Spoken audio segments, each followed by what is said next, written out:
Though the new Samsung Galaxy Note device does have some new design choices that make it feel even more premium, it does omit some of the features that we loved about the one from last year. It's Joshua Vergara from Android Authority. What's going on, everybody? And here is your first and quick look at the Samsung Galaxy Note 5 versus the Galaxy Note 4.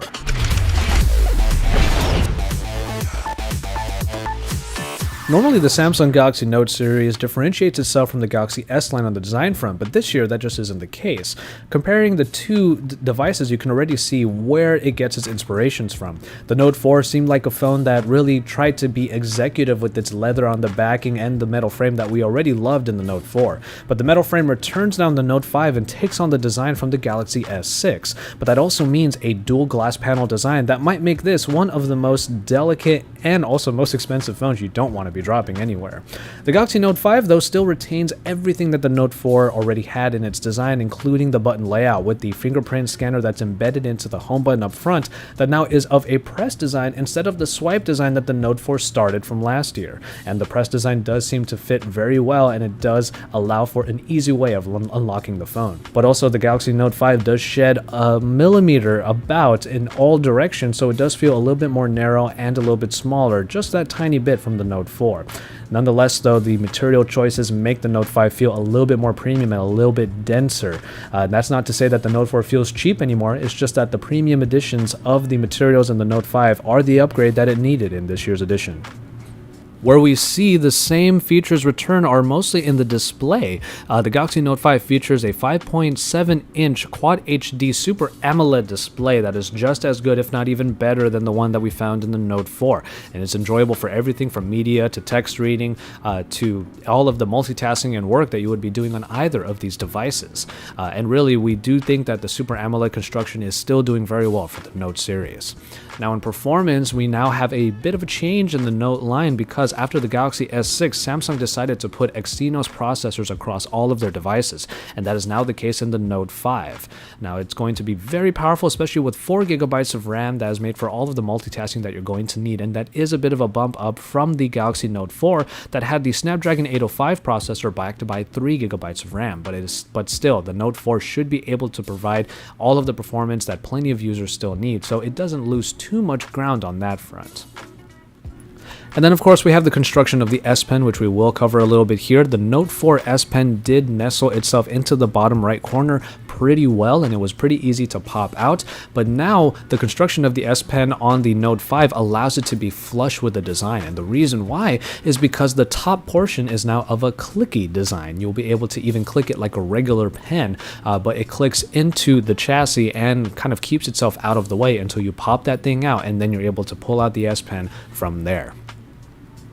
Now, where you're probably going to find some real holes from the Note 4 to the Note 5 is in hardware, and that's because the Note 5, taking on the design of the Galaxy S6, does have to omit a couple of key features, and that is the expandable storage and also the removable battery. Expandable storage is something that I know a lot of users are going to have some problems with, and because of that, the Samsung Galaxy Note 5 will come in 32 or 64GB storage options, no 128 unfortunately, and I'm sure a lot of people will be pining for what should have been a micro SD card slot somewhere on this design.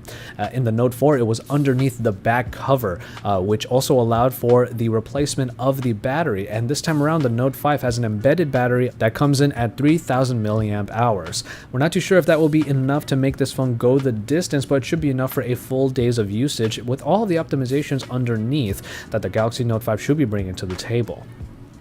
Now, if we had to pick one moment in Android where cameras seem to be evolving and providing the picture quality that we really wanted, it most likely would have been in the Galaxy Note 4.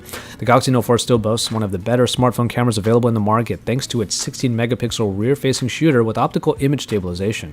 It produces really clear, very detailed photos with great colors, and the Galaxy S6 only continued that trend, and that same camera from the S6 comes in the Note 5. 16 megapixels in the rear-facing camera as well, with 5 megapixels on the front, trumping the Note 4, which only had 3.7 megapixels in the front-facing units. Now, of course, we're going to put these two cameras against each other in a camera shootout, most likely, to see where the enhancements have been made, aside from just the front-facing bump up in megapixels. But really, you can expect that either of these phones will still provide the great picture quality that you've come to expect from the Samsung lines. And finally, in software, what we had in the Note 4 was kind of a renaissance of the S Pen because it was made to be not only the great companion for jotting down everything and also making notes of what is on the phone screen, but it also was used as a bit of a mouse on the Note 4. Much of that does return in the Note 5, but as has been the trend with Samsung's new software iterations, it has been toned down a little bit. That's not to say that the S Pen has lost any functionality. On the contrary, it has been given a couple of new capabilities. Now in the Note 5, you will be able to make a screen memo when the phone is locked.